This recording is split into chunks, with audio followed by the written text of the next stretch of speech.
Om Shri Sai Ram. My humble pranams of the lotus feet of our beloved Bhagwan. My association of Prasanthi Nilayam was, is and will always be with Swami. And that is the true potency of the name and the place. For times to come, Prasanthi Nilayam will stand tall as a place where Swami walked, talked, worked, laughed and sang. The epicenter of hundreds of discourses that were delivered and yajnas that he presided over. The ashram itself is more than just a building, but the edifice that is built on God's name. Swami said, Prasanthi Nilayam is not a mere piece of land, but rather the people who make it up. He said love is his most potent power, and the invitations from Prasanthi Nilayam are sent from the heart to the heart. Visits to the holy grounds of Swami's abode will bring alive the stories we often hear about, experience the stillness, invigorate our spirit of service, enhance our sense of community, soften our vagrant mind, and most importantly, deepen our love and friendship with Swami. Sai Ram, my humble pranams at the divine lotus feet of our beloved Bhagwan. To be able to visit Prasanthi Nilayam, the holy land where Swami once walked, is truly a blessing which can only be granted by Swami. Swami blessed me with the good fortune of visiting his divine abode during the Christmas Eve of 2023. For each of us that have been to Prasanthi, the experience is not something that can merely be put into words. It is more of an emotion. One can feel the love and compassion of Swami in every corner of Parthi even today. My most cherished memory of Parthi is being a part of the early morning bhajans in Sai Kulwant Hall. As the melody of Sai Baba Geeta Sudha reverberated across the bhajan hall, the energy and the vibrations stirred an overwhelming sense of gratitude and bliss within me. Swami is no longer in his physical form, but his presence can be felt when hundreds of devotees sing in unison, weaving a tapestry of devotion that resonates through the hall.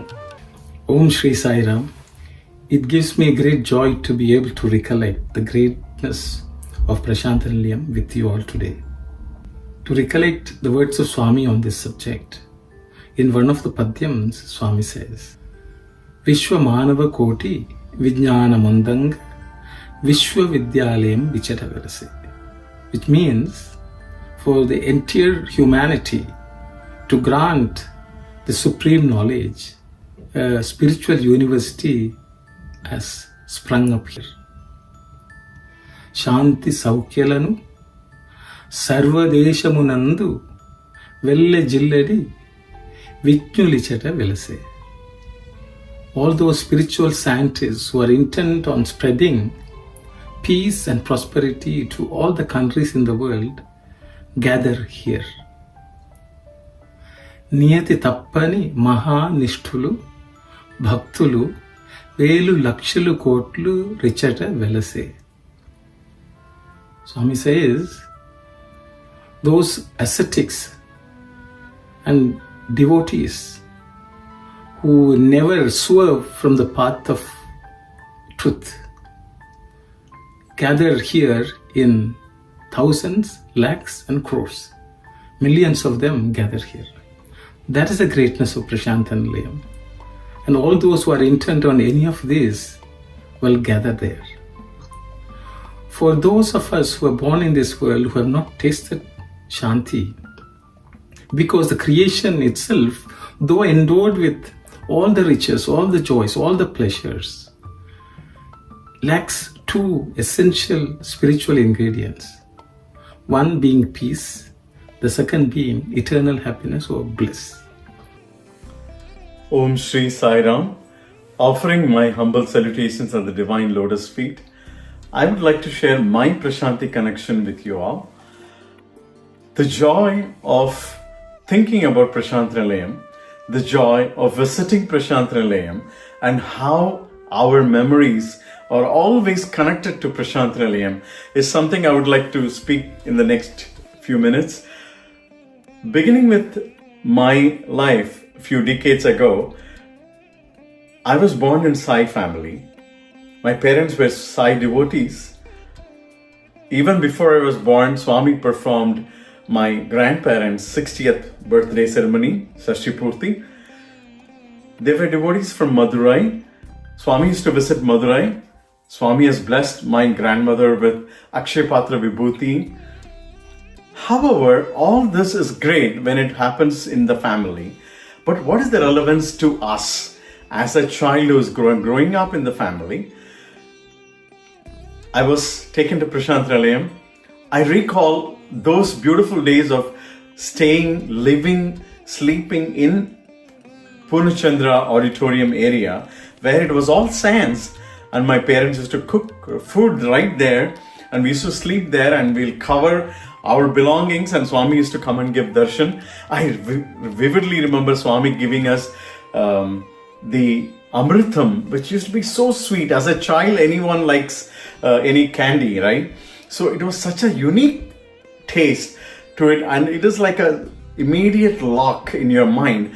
There's something sweet which is very, very divinely sweet, and that memory is always there as a 5-year-old. However, over a period of time, whenever we are growing up, we are connected to our local samiti which we are growing up. For all of us, any village where we are born, where we are growing up, is always close to heart. Wherever we may live later, our heart always carries those memories.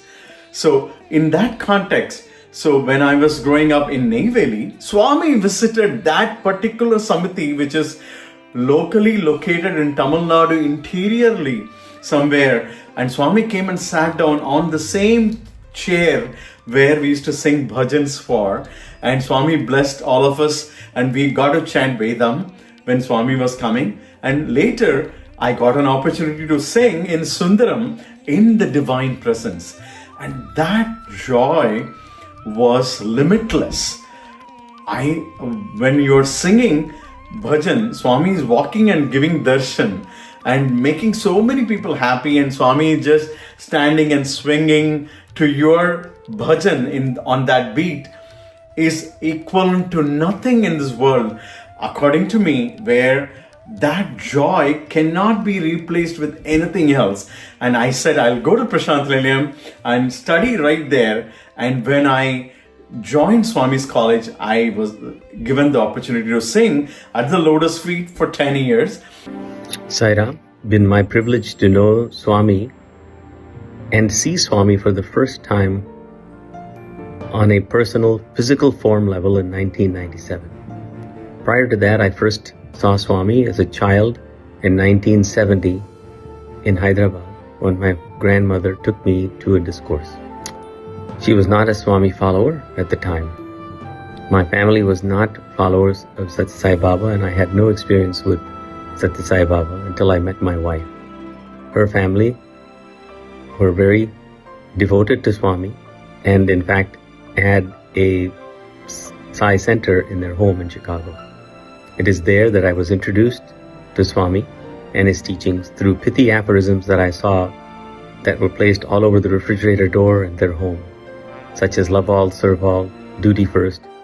These all resonated with me and led me further to dive into Swami's teachings by reading Satyam Sivam Sundaram, and finally participating in bhajans and overcoming my shyness about singing. I owe all this to Swami, but most of all, I owe all the things of beauty that I have in my life to Swami.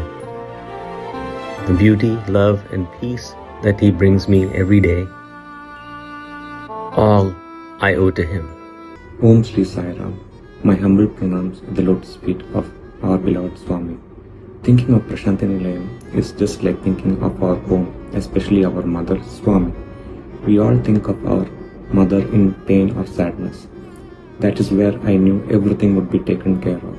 Returning from Prasanthi Nilayam, I always felt energized yet relaxed, and always got a fresh perspective of life. During one of my trips, I remember telling my friend that I wish I could serve in one of the canteens.